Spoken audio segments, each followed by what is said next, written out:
তোকে কোনো আলাদা করে বই কেনার কোনো প্রয়োজন পড়বে না ভাই। তোকে যা করাচ্ছি ওই করে যা, তোর এর বাইরে কিচ্ছু লাগবে না, তুই বাকি সাবজেক্ট দেখ। আমি কয়েকজনকে এমনিও দেখেছি বই খুলে আর দেদার রাট্টা মারছে ফিজিক্যাল সায়েন্স, ওইভাবে পড়া হয়? অত্যন্ত বাজে পরিস্থিতি। আমি জানি না কিভাবে বলবো বিষয়টা। ধামাকা শুরু করা যাক। হ্যালো এন্ড ওয়েলকাম সবাইকে আমার ইউটিউব চ্যানেল অ্যাডভেঞ্চার একাডেমির আরো একটা নতুন ভিডিওতে। আমি তোমাদের মেন্টর সৈকত দাস। আমি আশা করব পুজোর ছুটি কাটিয়ে প্রত্যেকে মারাত্মকভাবে পড়তে শুরু করে দিয়েছিস।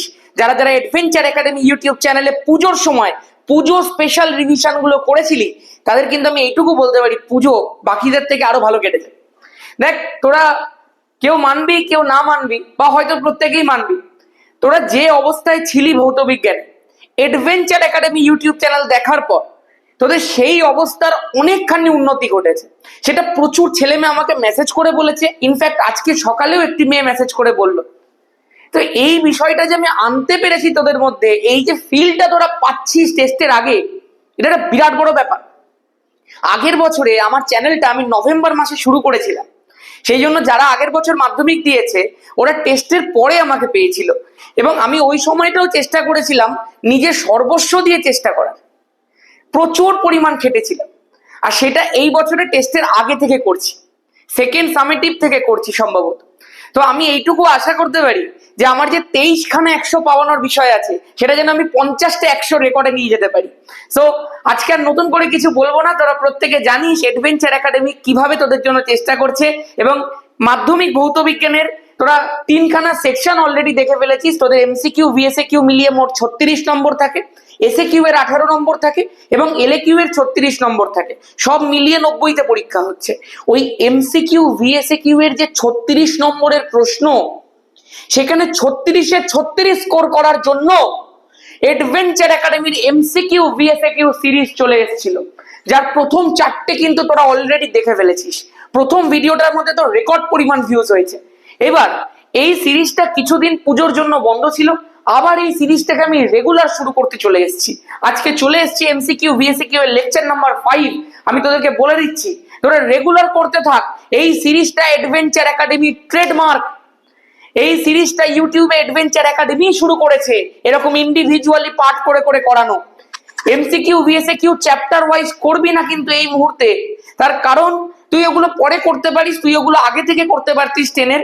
এই সময়টায় কিন্তু মিক্সড প্রবলেমই একমাত্র সলিউশন, কারণ তোমাকে পরীক্ষাতে এই 36 নম্বরই দেওয়া হবে মিক্সড, যেরকম দেওয়া হবে আমি তোকে সেই রকমই করাচ্ছি, একদম এক্সাম প্যাটার্ন। দেখা যাক প্রথম প্রশ্নটা কি বলে দিয়েছে। সূর্যালোকের কোন রশ্মির জন্য সোলার কুকার কাজ করে? উত্তর হচ্ছে অবলোহিত রশ্মি। একটা খুব আনকমন কোয়েশ্চেন কিন্তু এইটা। অবলোহিত রশ্মিটাকে বলা হয় আইআর রশ্মি, যেমনি অতি বেগুনিকে ইউভি রশ্মি বলা হয়ে থাকে, আলট্রা ভায়োলেট। সেমনি তোরা একটু কমেন্ট করে জানাতো আইআর এর পুরো কথাটা কি। সেকেন্ড প্রশ্নটা দেখা যাক। বলেছে পরম শূন্য উষ্ণতায় গ্যাসের আয়তন শূন্য হয়ে যাবে, এই তথ্যটি যে সূত্র থেকে জানা যায় সেটি কোনটা? দেখ, যখনই পরম শূন্য উষ্ণতায় গ্যাসের আয়তনের প্রসঙ্গ নিয়ে চলে এলো, সঙ্গে সঙ্গে উত্তর হয়ে যাবে চার্লসের সূত্র। তোরা প্রত্যেকে চার্লসের সূত্রটা সেলসিয়াস স্কেলে দেখেছিস, এবং সেখান থেকে এই প্রমাণটাও আশা করব করেছিস। যারা যারা করিসনি, গ্যাসের আচরণের কুইক রিক্যাপটা দেখে নে। দেখবি আমি একটু যেগুলো ডেসক্রিপটিভ টাইপের প্রশ্ন আছে, যেগুলোকে এসএকিউ এর মধ্যে ডিসকাস করা যায়, তার জন্য আমি একটা সেপারেট সিরিজ কিন্তু অলরেডি নিয়ে চলে এসেছি। তোরা আশা করবো ওগুলো দেখছিস। দেখ ভালো করে, সেলসিয়াস স্কেলে চার্লসের সূত্রটার গাণিতিক রূপ হচ্ছে ভিটি ইকুয়াল টু ভি0 প্লাস ভি0 ইন্টু টি বাই 273। তুই আমাকে একটা কথা বলতো ভাই, এই ভি0টা কি?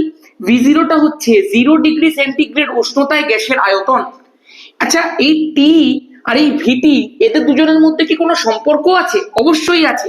এই ভিটিটা হচ্ছে টি ডিগ্রি সেন্টিগ্রেড উষ্ণতায় গ্যাসের আয়তন। মানে আমি যদি এই টিটাকে পরম শূন্য উষ্ণতা ধরে কোনোভাবে ভিটির ভ্যালুটা বার করতে পারি, তাহলেই আমি দেখতে পাবো পরম শূন্য উষ্ণতায় গ্যাসের আয়তন কত হচ্ছে। দেখ খেয়াল কর, তাহলে আমি পরম শূন্য উষ্ণতা ধরে নিই T equal to -273 degree centigrade. এবার আমি এর করেসপন্ডিং ভিটি বার করি, তাহলে ভিটি ইকুয়াল টু ভি0 প্লাস ভি0 ইন্টু টি এর জায়গায় বসাই -273 ডিভাইডেড বাই 273। খেয়াল করে দেখো, 273 দিয়ে 273 কাটলো। দেখ এখানটায় প্লাস মাইনাসে মাইনাস আছে, ভি0 মাইনাস ভি0, অ্যান্সার হয়ে গেল 0। কি বুঝলে? যখনই আমরা টেম্পারেচারটাকে -273 ডিগ্রি সেন্টিগ্রেড অর্থাৎ পরম শূন্য উষ্ণতা ধরলাম, তখনই তার করেসপন্ডিং আয়তনটা 0 হয়ে গেল। এটা কিন্তু পরীক্ষাতে করতে দেয়। নেক্সট প্রশ্ন দেখা যাক। বলেছে এসটিপিতে 0.01 মোল কার্বন ডাই অক্সাইডের আয়তন কত হবে? খেয়াল করে দেখ ভাই, তোদেরকে প্রত্যেককে আমি বলেছিলাম একটা পোলের মাধ্যমে যে তোদের কি ক্লাস 9-এর মোল কনসেপ্টটা লাগবে। তোরা প্রত্যেকেই বলেছিস লাগবে। কারণটা শুনে রাখ, মোল কনসেপ্ট ছাড়া রাসায়নিক গণনার শর্ট কোয়েশ্চেনও হবে না, বড় কোয়েশ্চেনও হবে না। সেই কারণে আমি সিদ্ধান্ত নিয়েছি হয়তো আগামীকাল আমি মোল কনসেপ্টের একটা গোটা ভিডিও ক্লাস 9-এর জন্য আপলোড করব, যেটা তোদেরকে দেখতেই হবে। খুব ছোট রাখবো আমি ভিডিওটা, যাতে তোরা প্রত্যেকে অল্প সময়ের মধ্যে পুরো আসল কনসেপ্টটাকে নিয়ে নিতে পারিস। যারা ধামাকা ব্যাচের মধ্যে আছে ওদেরকে আমি অলরেডি শিখিয়ে দিয়েছি, কিন্তু তোদের জন্য যারা ইউটিউবে পড়ছিস একটা বিরাট সংখ্যক ছেলে মেয়ে, তাদের জন্য আমি কালকে ভিডিও দিতে চলেছি মোল কনসেপ্ট ক্লাস 9। খেয়াল করে দেখ ভাই, আমি তোদেরকে শিখিয়েছিলাম যে এসটিপিতে 1 মোল কোনো গ্যাসের আয়তন হচ্ছে 22.4 লিটার। যারা জানিস না আপাতত জেনে রাখ, কালকে ভিডিও দেবো, শিখে যাবি। খেয়াল করে দেখ, যদি এসটিপি অর্থাৎ স্ট্যান্ডার্ড টেম্পারেচার এন্ড প্রেসারে আমি 1 মোল কার্বন ডাই অক্সাইড নিয়ে নিই, তাহলে তার আয়তন হয়ে যাবে 22.4 লিটার।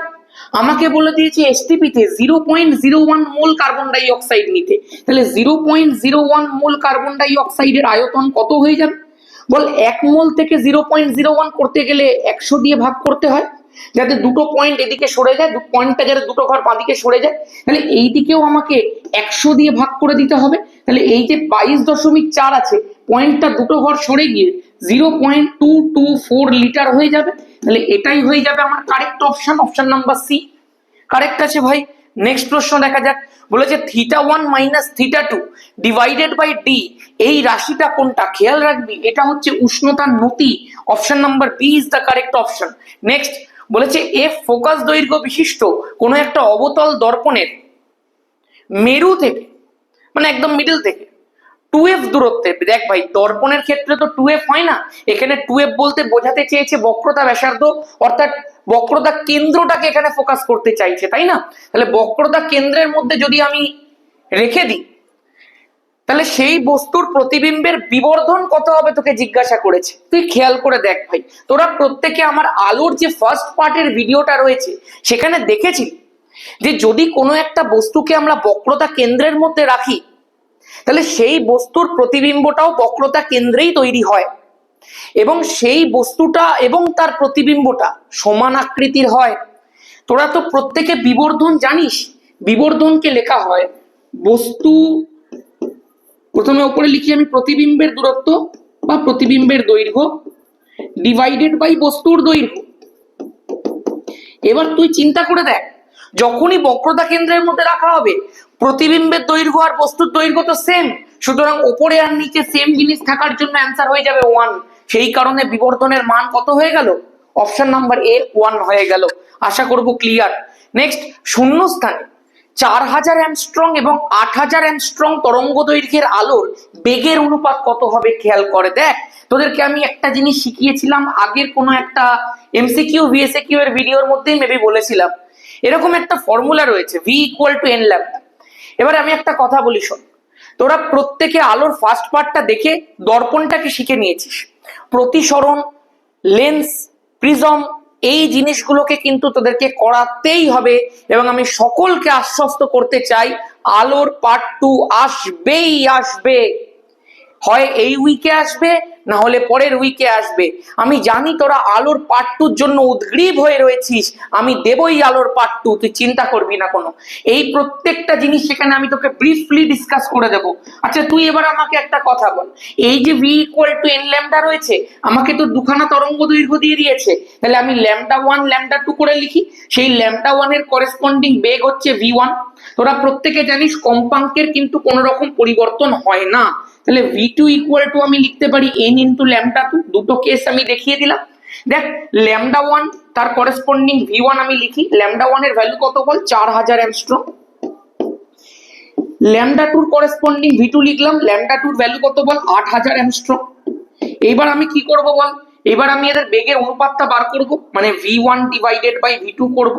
করলে কি হয়ে যাবে, n into 4000 divided by n into 8000 হয়ে যাবে। এবার আমি দেখ কি করছি, n কেটে দিচ্ছি, 4000 8000 কাটছি, 1/2 বেরিয়ে যাচ্ছে।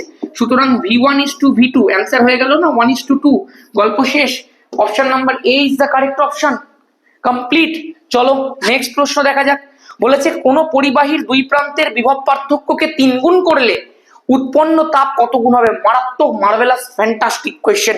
ওপরের লেখাগুলো কেটে যাচ্ছে কিনা শুধু একবার একটু দেখে নি। একদম পারফেক্ট রেকর্ড হচ্ছে ভাই। বলেছে এবার একটুখানি মন দিয়ে প্রশ্নটা ভালো করে বুঝে নেয়। যখনই তাপের প্রসঙ্গ তুলবে, তোরা প্রত্যেকে জানিস তাপের একটাই সমীকরণ তোদেরকে শেখানো হয়েছে, সেটা হচ্ছে জুলের সূত্র, H=I²RT ডিভাইডেড বাই J, যেখানে আইটা তড়িৎ প্রবাহ মাত্রা, আরটা কিন্তু রোধ, টিটা কিন্তু সময়। এবার তুই খেয়াল করে দেখ ভাই, এই সূত্রটার মধ্যে কোথাও কি তোর বিভব পার্থক্যের প্রসঙ্গ রয়েছে? উত্তর হচ্ছে না। যারা যারা ধামাকা ব্যাচের স্টুডেন্ট আছিস, যাদেরকে আমি চলতড়ির ডিটেলে শিখিয়েছি এবং চলতড়িতে সমস্ত রকমের অঙ্ক করিয়েছি, তাদের কাছে কিন্তু এই প্রশ্নটা বাচ্চা প্রশ্ন। তার কারণ তাদেরকে আমি বারবার করে বলেছিলাম যে এই ধরনের তাপের প্রশ্নে কোথাও না কোথাও বিভব প্রভেদকে ইনক্লুড করেও প্রশ্ন দেবে। সেই জন্য দেখ কিরকম ভাবে অ্যাপ্রোচটা করতে হয়। H=I²RT ডিভাইডেড বাই J হলো। এবার খেয়াল করে দেখ, আমি ওপরে একটা আর দিয়ে গুণ করছি, নিচে একটা আর দিয়ে গুণ করছি, তাহলে কেস একদম সেম। তাহলে দেখ H= আমি লিখতে পারি তো I²R² into T divided by J into R. এবার তুই আমায় বল, ভেরি ইম্পর্টেন্ট রিলেশন V=IR লেখা যায়। যদি আমরা এখানে V² করি তাহলে এখানে I²R² আসছে, তাহলে এই I²R² এর জায়গার মধ্যে আমি বসিয়ে দিতে পারি তো V²। তাহলে H= কি চলে আসবে, V² into T by J into R. এই সমীকরণটা লেখা যায়, লেখা যায়। চল এবার দেখা যাক, আমি যদি তোকে এখন বলি যে কোন পরিবাহীর দুই প্রান্তের বিভব পার্থক্য 3 গুণ করলে উৎপন্ন তাপ কত গুণ হবে, তুই আগে বল। H=V² into T by J into R লেখা যায়।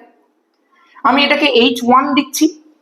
এবার আমি কি করছি, এই যে বিভব পার্থক্যটা V ছিল সেটাকে আমি 3 গুণ করছি, তাহলে আমার উৎপন্ন তাপ H2, সেটা ইকুয়াল টু বিভব পার্থক্যকে আমি 3V করে দিলাম পুরোটার স্কোয়ার। আগে V ছিল তো V এর স্কোয়ার করেছিলাম, এখন 3V 3 গুণ হয়ে গেছে তো 3V স্কোয়ার করলাম into T divided by J into আর।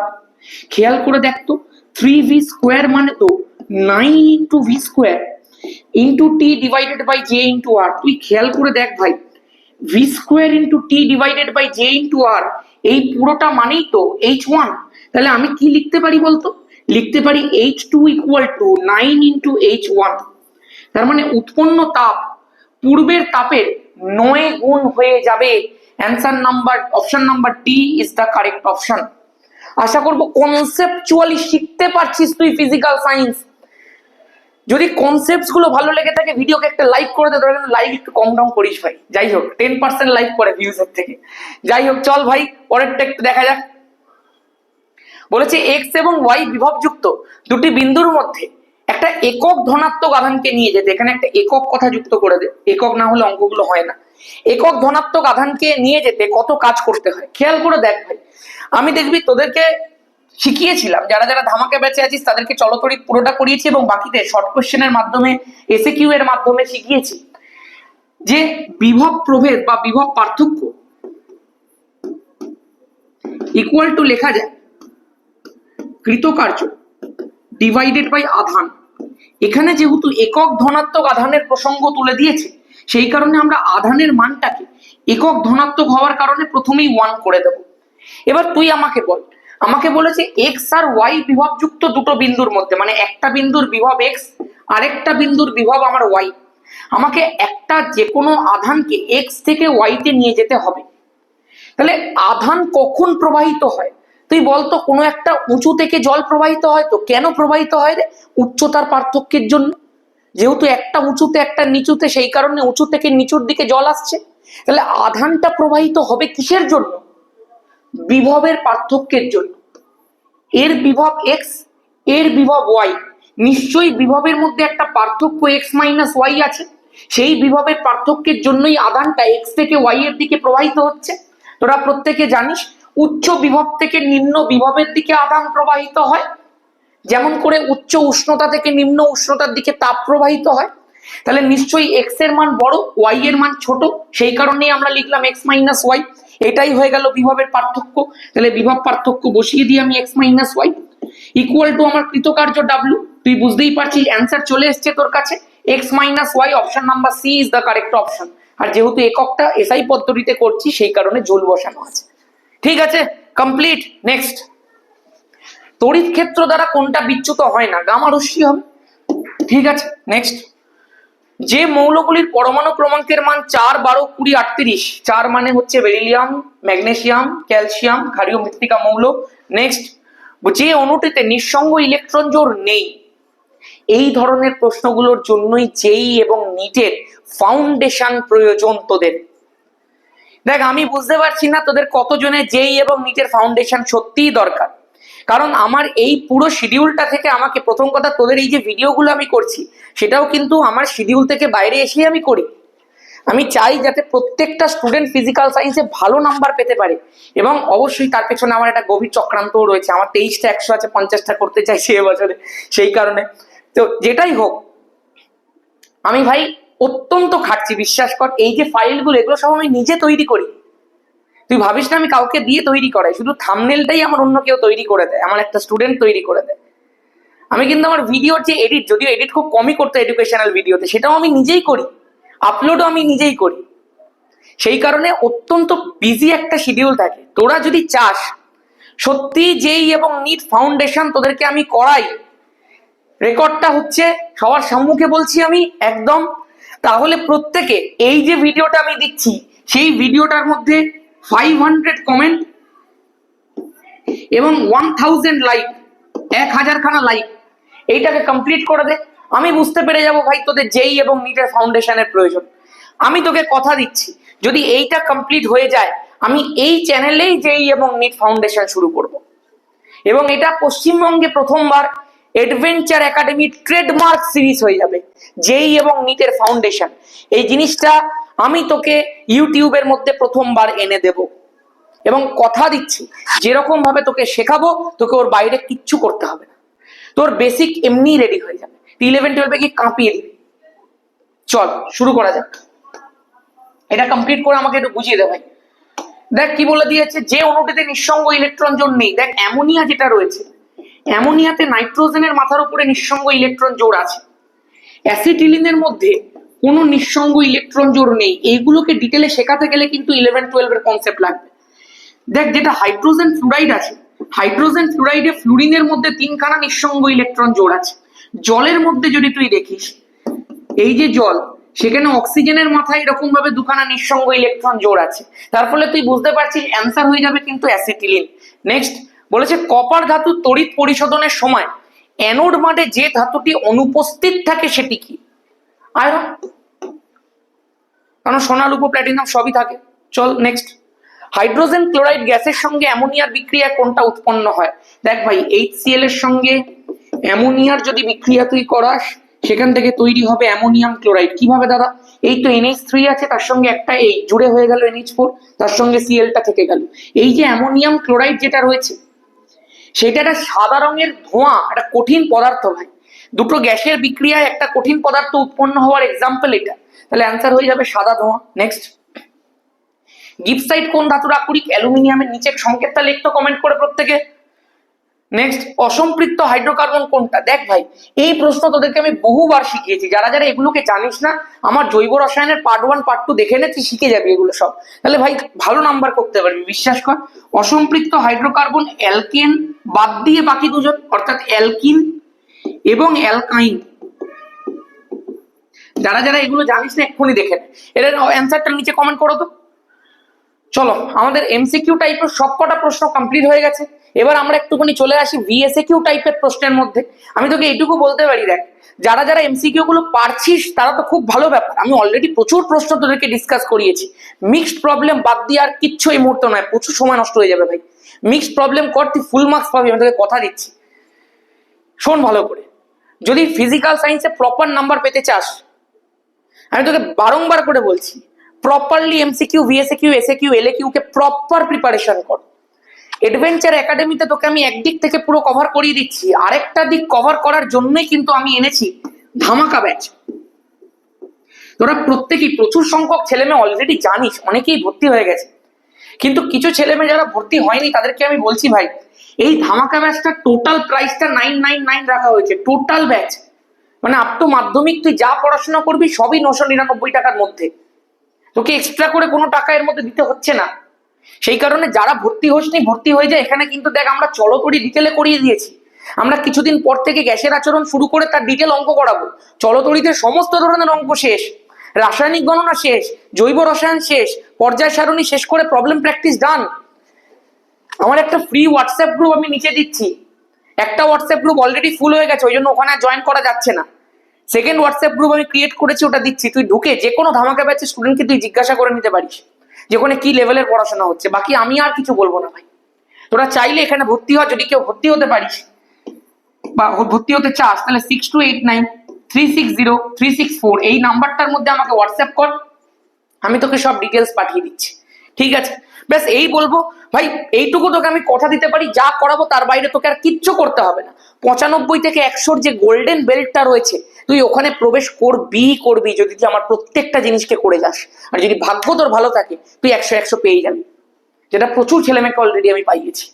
বলছি একটা জৈব গ্রিনহাউস গ্যাসের উদাহরণ দাও, মিথেন CH4। বলছে বায়ুমণ্ডলের কোন স্তরে বেতার তরঙ্গ প্রতিফলিত হয়? আয়োনোস্ফিয়ারে। আয়োনোস্ফিয়ারের অপর নাম কি? নিচে লেখো। কেলভিন স্কেলে বিশুদ্ধ জলের হিমাঙ্কের মান কত? ভাই এইসব কি প্রশ্ন ভাই, নিচে কমেন্ট কর। বলছে বয়েল ও চার্লসের সূত্র দুটি, যদি একটা কথা বলি মাধ্যমিকে এই লেভেলেরই প্রশ্ন আসে, এই লেভেলেরই প্রশ্ন আসে। সেই কারণে MCQ পার্টটা একটু চাপের ছিল, একটু মডারেট টাইপের ছিল, VSQটা দেখ সোজা আছে। বলেছে এটা যেহেতু একটা গোটা পেপার থেকে তুলে দেওয়া হয়েছে সেই কারণে পেপারটাকে ওভারঅল মডারেট রাখতে হয়, খুব কঠিন তো হয় না প্রশ্ন।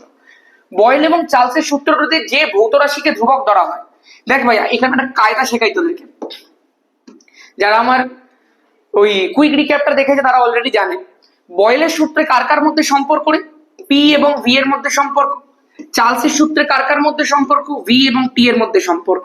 আমি তোকে চারটে জিনিস বলেছিলাম, পি, ভি, টি আর ডাব্লিউ। আমি তোকে বলেছি যে দুজনের মধ্যে সম্পর্ক হবে সেইটা বাদ দিয়ে বাকি দুজন হচ্ছে কাবাব মে হাড্ডি, মানে তারা দুজন ধ্রুবক থাকবে। বল এখানে পি আর ভি এর মধ্যে সম্পর্ক, তাহলে ধ্রুবক কারা কারা? গ্যাসের উষ্ণতা আর গ্যাসের ভর। বয়েলের সূত্রে এই দুটোই তো ধ্রুবক। বল চার্লসের সূত্রে কার কার মধ্যে সম্পর্ক?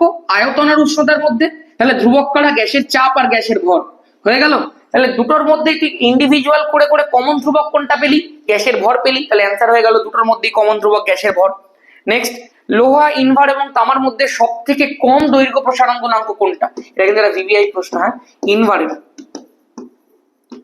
আচ্ছা এই যে কনক্লুশনটা সেটা কার পরীক্ষা থেকে জানা গেছিল রে? কমেন্ট করতো।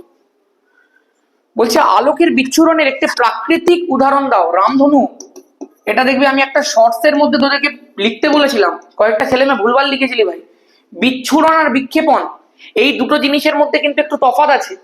তোকে যদি বলে বিক্ষেপণের প্রাকৃতিক দৃষ্টান্ত কি, সেটা তুই আকাশের নীলিমা লিখতে পারিস, কিন্তু যদি বিচ্ছুরণ বলে তাহলে কিন্তু রামধনু হবে। নেক্সট, বায়ু সাপেক্ষে কাঁচের প্রতিসরাঙ্ক 3/2 হলে কাঁচ সাপেক্ষে বায়ু, করিয়েছিলাম আগে, ঘুরিয়ে দাও। হয়েছে 1 কুলম্ব তড়িৎ আধানকে 1 ভোল্ট বিভব প্রভেদের মধ্যে নিয়ে যেতে কত কার্য করতে হবে? 1 ভোল্ট বিভব প্রভেদ 1 কুলম্ব তড়িৎ আধানকে নিয়ে যেতে হবে, তাহলে 1 জুল কার্য করতে হবে। গল্প শেষ, কারণ পুরোটাই 1 আছে ভাই, তাহলে 1 × 1 1ই হয়ে যাবে, তাহলে 1 জুলই হয়ে যাবে। নেক্সট, একটা ধাতব পরিবাহীর ক্ষেত্রে ওহমের সূত্রানুযায়ী IV লেখচিত্র অঙ্কন করো। মারাত্মক গুরুত্বপূর্ণ একটা প্রশ্ন। দেখ তো, ওহমের সূত্র হচ্ছে V proportional to I। তার মানে তোকে যদি আমি এখন বলি V = IR হয়ে যাবে, তুই বলবি হ্যাঁ দাদা একদম হয়ে যাবে। তাহলে এখান থেকে যদি আমাকে আজকে বলতো, আমার যে এই হোয়াটসঅ্যাপ গ্রুপটা আছে ফ্রি, সেটার মধ্যে একজন এমনি একটা প্রশ্ন পাঠিয়েছিল একবার, দেখ VI যদি আমাকে লেখচিত্র অঙ্কন করতে বলতো, আমি তো অনায়াসে বলতাম Y = MX টাইপের লেখচিত্র, সুতরাং এটা একটা মূল বিন্দুগামী সরল রেখা। যেখানে তোকে যদি আমি বলি নতি কত, তুই বলবি দাদা M টার ভ্যালু হচ্ছে R। এটাই সমীকরণটা হয়ে যেত, তার সরল রেখা সমীকরণ। তোকে যদি কেউ জিজ্ঞাসা করে IV লেখচিত্র কি হবে, তুই চিন্তা করে দেখ, V = IR, তো তাহলে I = লেখা যায় না V/R। সেটাকে তুই লিখতে পারিস তো ভি ইন্টু 1/r। তার মানে তুই খেয়াল করে দেখ, এই সমীকরণটাতেও এইটা ওয়াই, এইটা এক্স, এইটা এম, মানে এটাও Y equal to M X এরই সমীকরণ, এটাও কিন্তু ভাই মূলবিন্দুগামী সরলরেখা। শুধু এখানে যেটা চেঞ্জ হয়ে যাবে সেটা হচ্ছে নতির মান। এখানে কিন্তু নতির মানটা হচ্ছে 1/r। এই জায়গাটাতে খুব সাবধান কিন্তু প্রত্যেকে। একটার মধ্যে কিন্তু নতি হচ্ছে রোধ, আরেকটার মধ্যে কিন্তু নতি রোধের অনন্যক। এই জায়গা থেকে কিন্তু প্রশ্ন তোদের পরীক্ষাতে দেবে এই বছরে। নেক্সট, তেজস্ক্রিয়তার এসআই একক কোনটা? কমেন্ট করো। 234 থেকে 3টে বিটা কণা যদি নিঃসরণ হয়ে যায়, নতুন যে নিউক্লিয়াসটা তৈরি হবে তার প্রোটন সংখ্যা কত? দেখবি তোদেরকে প্রশ্ন করিয়ে করিয়ে করিয়ে করিয়ে করিয়ে করিয়ে এমন অভ্যাস করে দিয়েছি যে তোরা বেশিরভাগ প্রশ্নই এখন পারছিস। এটা খেয়াল করে দেখিস। দেখ, একটা যদি বিটা কণা বেরোয় তাহলে প্রোটন সংখ্যা 1 একক বাড়ে, ভর সংখ্যাটা অপরিবর্তিত থাকে। এখানে 3টে বিটা কণা বেরিয়েছে, তাহলে প্রোটন সংখ্যা 3 একক বাড়বে, তাহলে নতুনটার প্রোটন সংখ্যা হবে 92 প্লাস 3 95। চলো গল্প শেষ। বাম স্তম্ভের সাথে ডান স্তম্ভটা মিলিয়ে দাও একটু। মুদ্রা ধাতু কপার, তার মানে এইটা হয়ে যাবে তো 3।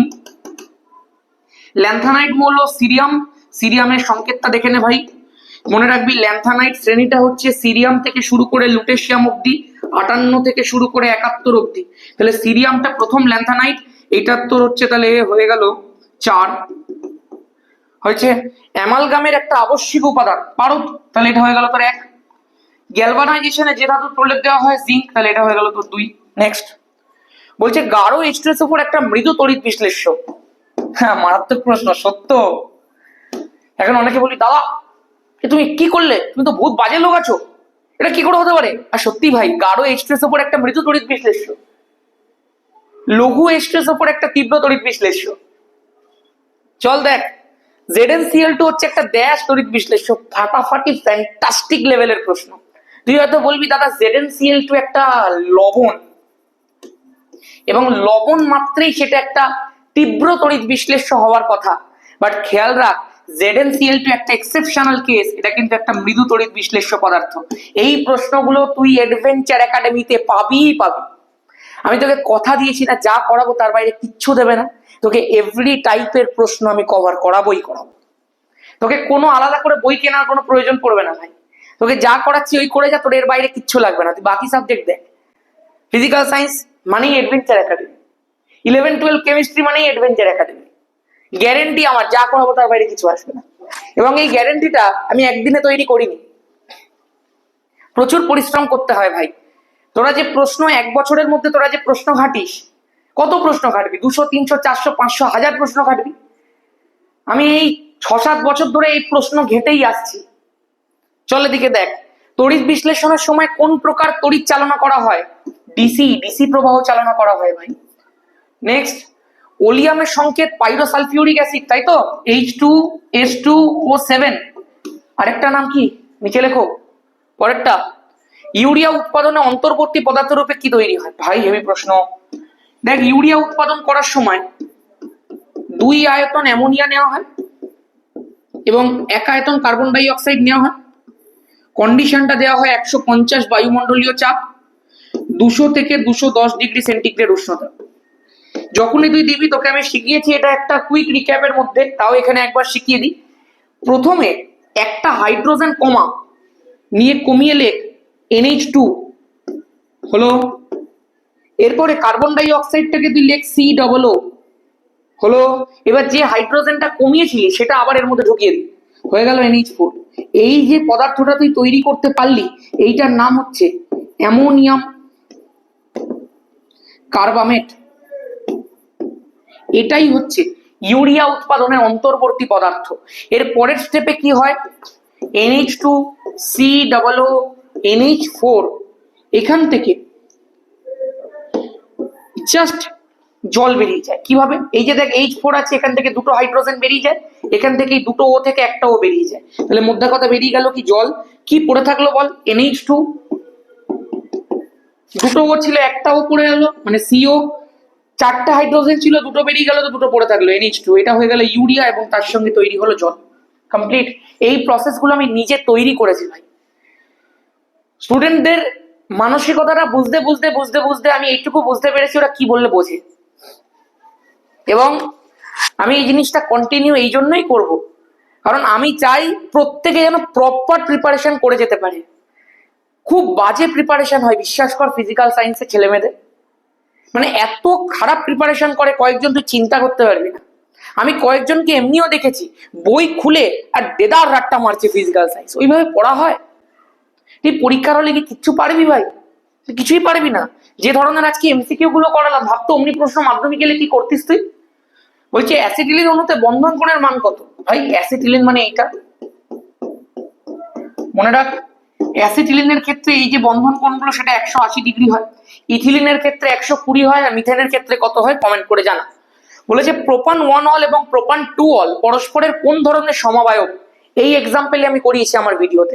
প্রোপান 1 অল কি ভাই? CH3 CH2 CH2 OH, এটা হচ্ছে প্রোপান 1 অল। প্রোপান 2 অলটা কি? CH3 CHOH CH3, এটা হচ্ছে প্রোপান 2 অল। খেয়াল করে দেখ এখানে পুরো সংকেতটাই কিন্তু দুজনের সেম, সাধারণ সংকেতটা সেম, কার্যকরী মূলকটাও সেম, দুটোই অ্যালকোহল। শুধু কার্যকরী মূলকটা এখানে 1 নম্বর কার্বনে আছে, এখানে 2 নম্বর পজিশনে আছে। সেই কারণে এরা হচ্ছে অবস্থান ঘটিত সমবায়ক, ইংরেজিতে যাকে বলা হয় পজিশনাল আইসোমারিজম বা পজিশনাল আইসোমার্স। ঠিক আছে, কমপ্লিট ভাই, ডান। মোটমাট 36 খানা প্রশ্ন কমপ্লিট। 36-এর মধ্যে 36 তুই পেয়েই গেছিস। তুই এগুলো রেগুলার করতে থাক, তুই অ্যাডভেঞ্চার একাডেমিটাকে সাবস্ক্রাইব করে রাখ, আমি রেগুলার ভিডিও দেবো, রেগুলার করতে থাক। তারপর দেখে নেবো তুই কত নাম্বার পাস, দেখে নেবো।